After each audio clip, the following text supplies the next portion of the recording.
in the heart of a deep emerald forest, where the sun filtered through leaves like golden lace, a strange stillness settled over the treetops. The morning wind rushed through the canopy, bending branches and rustling feathers, yet one small bird remained perched on a narrow branch, unmoving. Her wings trembled but did not open. Her eyes, usually bright as dew on a daisy, were filled with something heavy, something lost.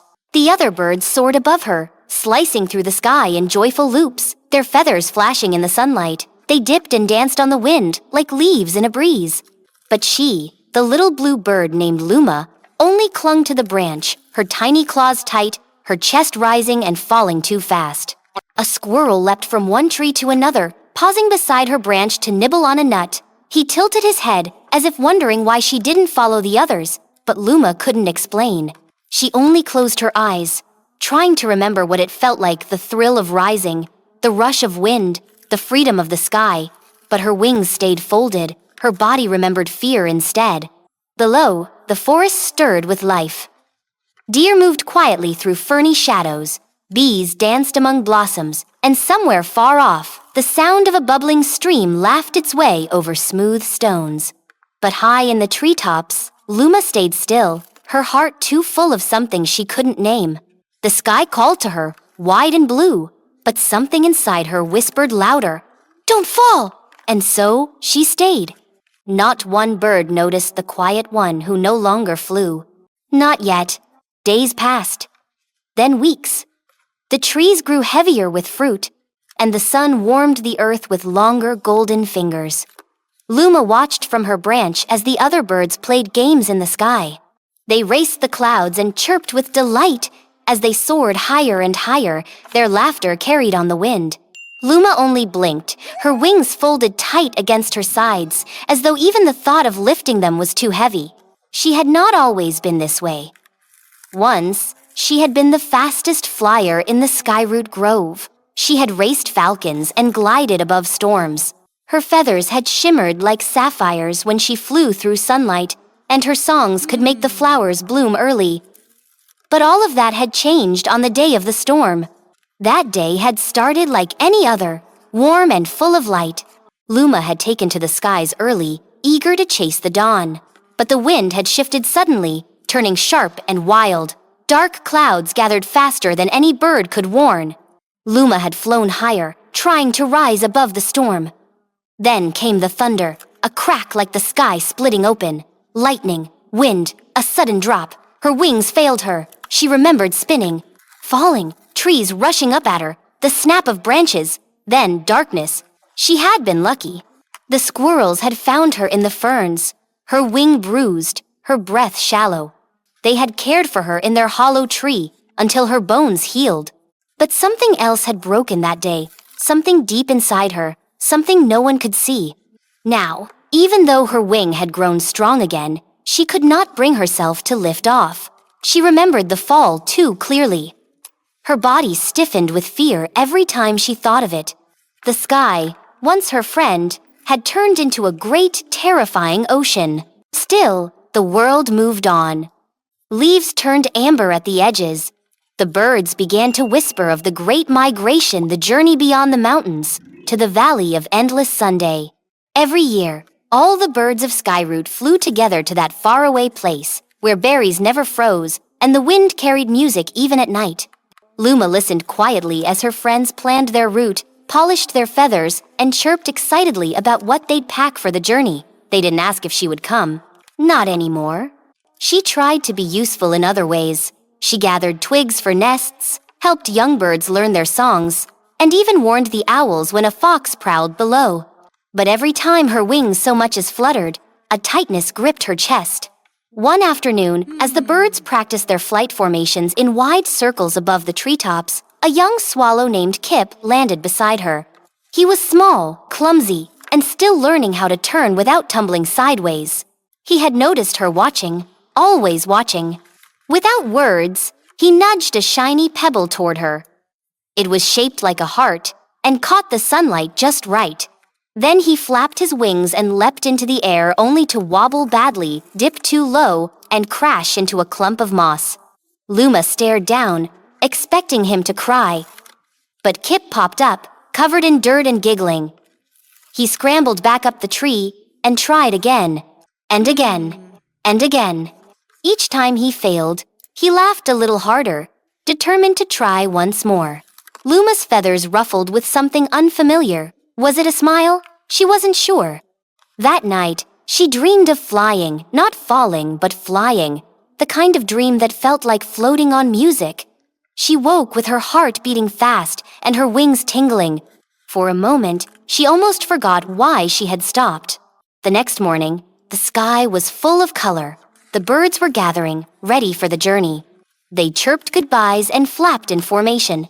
Kip hovered near Luma's branch, wobbling as usual, but this time with purpose. He blinked up at her with wide, hopeful eyes. Then, without a sound, he soared upward with the others. Luma stood alone on her branch. The forest felt quiet. Too quiet. She turned and looked out across the treetops. In the distance, the clouds floated like cotton. The wind brushed gently over leaves, and the world opened up wide. A flutter tickled her feathers. A thought whispered, "Try!" But her claws clung tighter to the branch. Then, from far below, a sound echoed, a cry. Sharp and high-pitched, like a bird in trouble. Luma peered downward and spotted Kip caught between two branches. His wings stuck, struggling not to fall. The others were too far to hear. Without thinking, without fear, she leapt. Her wings flared wide. The wind caught beneath her like a friend returning after a long goodbye. She dove, heart-pounding, eyes locked on Kip. Her wings remembered. The sky held her. The fall didn't come. She reached Kip just as he began to slip. With one strong flap, she grasped the branch beside him and steadied him with her wing. Kip stared at her, stunned but safe. Luma guided him gently to the ground. Her chest was heaving, her wings trembled, but she had flown. She had flown. The moment stretched long and quiet. Kip chirped once, then again, this time, a happy note. Luma laughed, a soft musical trill like the wind dancing on water. Something inside her cracked and light poured through. That evening, as the sky turned orange and pink, Luma stood on a high branch again. The others had flown on ahead, but Kip stayed beside her, his wings still sore. Luma looked out toward the mountains. The valley of endless sun waited beyond. She didn't feel ready. Not quite, but maybe, almost. She flapped her wings slowly, carefully. Her feathers hummed. For the first time in a long while, she wasn't afraid. Not of the sky, not of the fall, not of flying. And somewhere inside her, a new thought took root. Not just I can, but I will. She would follow the others. Not today, maybe not even tomorrow, but soon. And when she did, she would soar. That night, the forest curled into silence. A soft wind brushed through the trees like a whisper, and the moon rose, wide and gentle, casting silver light on the branches where Luma and Kip slept side by side. The stars blinked like shy fireflies in the vast sky. Luma opened her eyes. Her wings ached not from pain, but from the memory of flight. She could still feel the air beneath them, strong and steady. It had carried her, truly carried her, but the feeling didn't last. As the cold hours crept in, so did the fear. What if it had been luck? What if next time she didn't glide, but dropped? The memory of falling returned, sharp as thorns. That terrible moment when the sky had vanished and the earth had rushed up like a monster. Her feathers twitched, her heartbeat quickened. She closed her eyes again, but the darkness behind her lids felt deeper than night. Inside her, two voices whispered. One said, "You flew once, you can fly again." The other hissed, "You barely made it, you'll fall again. You're not ready." Dawn broke in golden threads. Kip stretched beside her and chirped sleepily, then winced as his wings shifted. He would not be flying for days, maybe longer. Luma watched him with quiet eyes. The others were far ahead now, their songs only echoes in the wind. She should have felt peace. She was safe. She had flown again. She had saved someone. But peace didn't come. Instead, There was a tug inside her chest, a restlessness, a call. High above, the sky was clear. The air shimmered with promise. And somewhere beyond the trees, past the river and the cliffs, lay the Valley of Endless Sunday, a place of warmth, color, and song. The birds who reached it first would get the best nests, the ripest fruit, the gentlest breezes. Kip couldn't go, but Luma could. Couldn't she? The question burned. The sun climbed higher. Luma paced along the branch, her talons scraping the bark. She flapped her wings, once, twice. The wind tugged at her feathers, playful, as if urging her on. She looked down at Kip. His head was tucked beneath his wing again. The forest stirred below, unaware. Luma took a deep breath and leapt. The air caught her instantly. She tilted slightly, dipped, then leveled. Her wings spread wide, steady this time. The trees swayed beneath her as she rose higher. Her chest tightened with every flap, not from fear now, but effort. Her muscles burned, her heartbeat pounded. But she didn't stop. She flew, faster than before, stronger. Each beat of her wings pushed the doubt further behind her. The forest gave way to cliffs, jagged and gray. The wind howled louder here, and the air turned colder. Sharp currents tugged at her wings. She wobbled once, caught in a swirl, then steadied. The sky widened.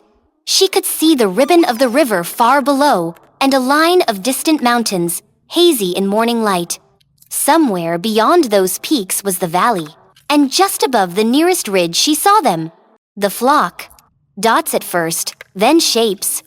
Dozens of birds slicing through the sky in graceful arcs. They were halfway to the valley, maybe more. She was behind, far behind. But she didn't turn back. She pressed on. The wind pushed harder now. Her feathers shivered in its grip. The climb to the ridge was steep. Her breath came faster. Her wings ached, but her eyes stayed forward. Higher. Faster. The sky changed. Dark clouds gathered suddenly, just like the day of the storm. Luma's breath caught. She slowed. Memories surged. Thunder, lightning, falling, the sound of cracking branches. Her body shook. Below her, the forest thinned. A cliff edge loomed. The wind snapped. For a moment, it all came back. The terror, the helpless spinning, the fear that the sky would never hold her again. She hovered, heart pounding, wings beating in place. And the whisper returned. "You'll fall again. You're not meant to fly." She drifted lower. Then she saw something. A feather, floating, blue, like hers, spinning gently down from the sky. But it wasn't hers. It was Kip's, Dakura's Kip's. The memory rushed in, not the fall, but the moment she saved him.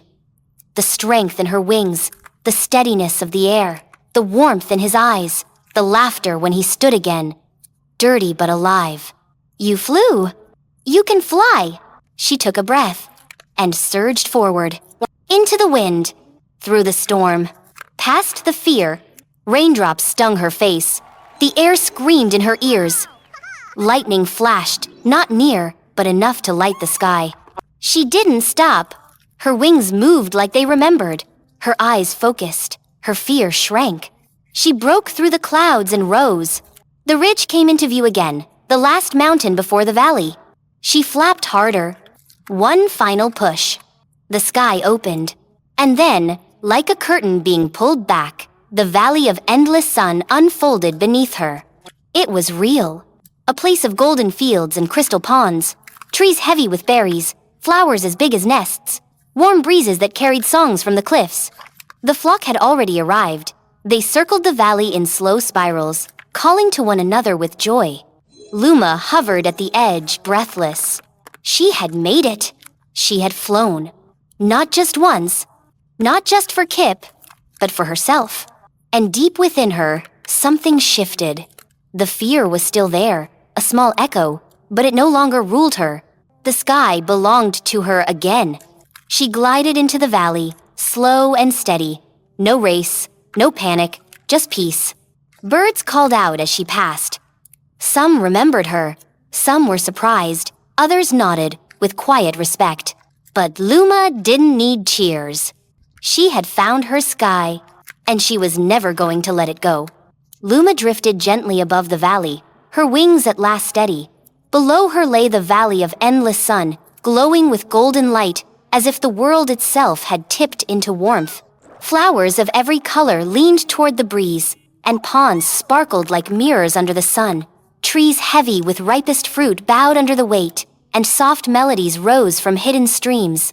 Luma glided lower, brushing over petals that shivered with her passing. The valley felt alive, glad, and safe. She landed softly on a branch of sunlit oak, her feathers shimmering in the light, still a little wet from rain. Around her waited the flock, familiar shapes, calls of welcome, bright eyes filled with surprise and relief. They circled her in gentle arcs, their wings beating in rhythmic greeting. A hush seemed to fall across the valley as they watched. Kip flew toward her, his wing healed but still tender, his eyes shining bright. He landed beside her, his tail feathers flicking with excitement. Other birds fluttered by, some who had teased her, some who had laughed when she remained behind, and some who had simply forgotten she wasn't with them. Now they all looked with wonder at the bird, who had flown through the fear and the storm, who had found courage again. Luma tilted her head, feeling a quiet pride that pulsed like warmth in her chest. She opened her wings slowly and flexed them once, twice. There was no trembling, there was only steadiness. The flock lifted as one and glided higher, weaving gentle arcs above the valley. Luma rose with them, flapping strong and true. The wind welcomed her with soft pats under her wings. She felt joy, a deep, humming joy in every beat. Around her, birds called in song, a swirling harmony of relief and delight. In that moment, Luma understood something deep fear can break, but courage can heal. Her wings had forgotten how to fly, but she had remembered how to hope. And in hope, she found her wings again. The flock settled into rings over the warm ponds, where willow trees drooped toward the water's mirror. Birds dipped to drink and to bathe. Luma fluttered down to a gentle pond and leaned close, pecking at a smooth pebble at the water's edge. In its reflection, she saw her feathers shining, her eyes bright. The pond seemed to shimmer with promise. Already the valley was offering new life. Kip landed beside her, damp from bathing, the sparkle in his eyes still there. He nudged another pebble, this one shaped like a star, a small, playful reminder of the journey. Luma pecked it and felt a smile grow inside her. It glowed warm like the sun. As the day deepened, the flock gathered berries high on the golden trees. They sang soft songs of thanks. Some birds built nests, weaving twigs with moss. Others practiced flight above the open meadows, racing the wind, touching cloud shadows. Luma flapped high too, her wings carrying her strong. She danced on the breeze, dipping and rising in slow arcs, testing every feather. Later, Luma rested on a branch overlooking the valley. The sky had turned to twilight, soft purple and pink. The sun sank low, casting long shadows. The flowers closed gently, and fireflies began to flicker at the edges of the grass. The pond below glowed with reflected twilight, and the willow branches waved softly. Kip fluttered beside her, quiet now. Luma leaned slightly toward him, offering friendship. She had saved him, and now he stayed beside her, not out of need, but because of trust and shared courage. A hush settled across the valley. Birds perched in clusters, preening feathers, settling down. A lullaby hummed in the wind. The valley seemed to breathe a gentle sigh of welcome. Luma rested her wings. A deep peace had settled in her bones. The fear that had ruled her felt small now, edged in shadow but soft. She closed her eyes and let the valley's calm surround her. Dawn would bring a new day, but tonight the sky was warm, the air safe, the world glad she had come. The moment stretched, still and sacred. Luma thought of the forest she had left behind Skyroot Grove and the day of the storm. She thought of the squirrels who nursed her and the young birds who learned their songs because she stayed. She thought of Kip, so determined, so full of life, even when he tumbled again and again. All of it had brought her here, to this place of promise and light. She understood then that courage is not a single act. It is a shape that bends and grows. It is the second breath after fear. It is the friendship that helps wings rise again. It is the choice to take that moment just one more try, not because you know what will happen, but because you know who you want to be. The stars appeared overhead, little glowing seeds scattered in the sky. The fireflies below mirrored them on earth.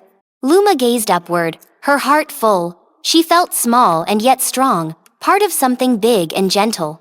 The wind wrapped around her like a blessing. Some birds whispered of the journey ahead, how they would send scouts over the valley to see where the ripest fruit grew. Others spoke of nest building, new songs, future breathtaking flights across endless sunlit skies. Kip chirped softly about exploring the stream's hidden pools. Other birds nodded and flapped in agreement. Luma listened, her wings quiet now, her heart steady. She would join them. She would build, sing, and soar. She had remembered how to fly. She would never forget. The gentle night held them all, a lullaby of wind and crickets, of pond ripples and soft breath. Luma closed her eyes. She felt rooted in the valley, yet lifted in the sky. Safety and wonder entwined in the air. When she opened her eyes again, the wind brushed across her feathers in invitation. She stretched once more, softly, feeling the power in her wings. She didn't leap. She didn't push. She simply lifted a slow, graceful rise and drifted upward into the first night breeze. Around her, the flock soared too, shaping gentle patterns in the darkening sky. Their silhouettes turned silver in the light of the rising moon. The valley below glowed faintly in its own afterglow.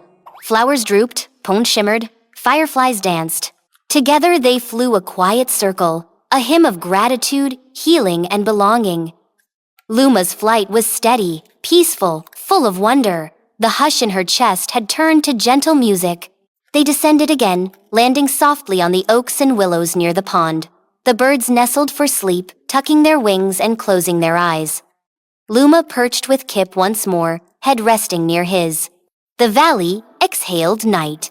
As she drifted toward sleep, she carried a thought. Bravery is not the absence of fear, but moving through it. Fear had taught her humility, courage taught her wings, trust had given her friendship, and hope had lifted her skyward. In the soft dark, Luma dreamed of flying higher still, of sunlight on distant fields, of the laughter of friends in the wind. The bird who forgot how to fly had learned that falling does not mean forever, that wings can heal, that the sky, wide and welcoming, waits to hold her again and again. And deep in her heart lay the valley's lesson, gentle, golden, endless as sunlight. Hope can return if one dares to lift a wing once more.